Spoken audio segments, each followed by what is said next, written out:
प्रिय, कस्तो होला हामी बसेको घर। पूर्वपट्टि फर्केको बारदली अनि हामी दुई। बसन्तको यो हरियाली अनि साथमा तिमी। मलाई रहर छ सँगै बारदलीमा बसेर तिमीलाई मेरो गाउँ देखाउन।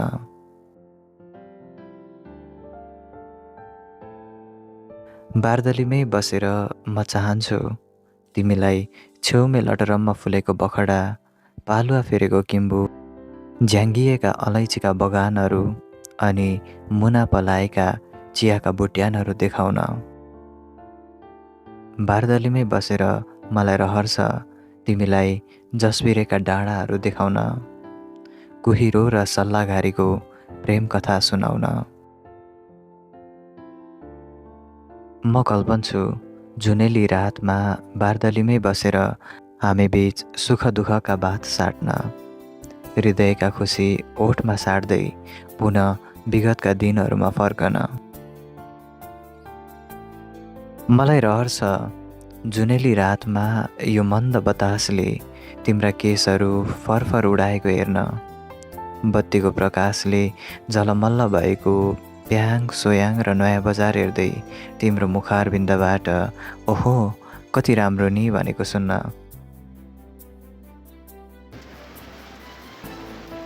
मनसुनको बेला बारदलीमै बसेर मलाई रहर छ अविरल झरेको बर्सातमा तिमीसँगै रुज्न, बारदली नजिकै झरेको पानी थापी तिम्रो केस र मुहार भिजाउन, झरिरहेपछि सर्वगुणका रङ्गले भरिएकी तिमी जस्तै सात रङ्गी इन्द्रणी देखाउन।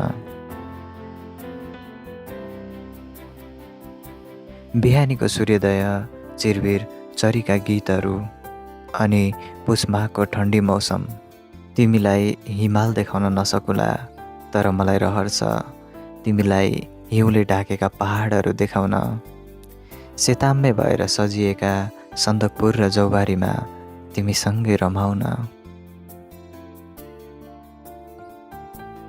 बारदलीमै बसेर घामको न्यानो ताप्दै मलाई मन छ तिमीसँगै चियाको चुस्की लिन, बगरमा देखिएका माइखोला र सोमबारे बेसीका व्यथा सुनाउन। मलाई चाहना छ बारदली परको माछा पोखरीसम्म तिम्रो हात समाई हिँड्न, स्वतन्त्रतामा रमाइरहेका माछाहरूको रमिता हेर्न अनि सँगै मिली थोरै चारो छर्किदिन। बारदलीमै बसेर मलाई रहर छ तिमीलाई छेउकै बगैँचा देखाउन, बगैँचाकै सुन्दर फुल टिपी तिमीलाई शिरमा सजाइदिन। मलाई चाहना छ बारदलीमा बसेर तिमीसँग मनका सारा तनावहरू हटाउन, तिम्रो एक स्पर्शमा दिनभरिका थकानलाई पाखा लगाउन अनि तिमीसँगै यो अनन्त समय कटाउन।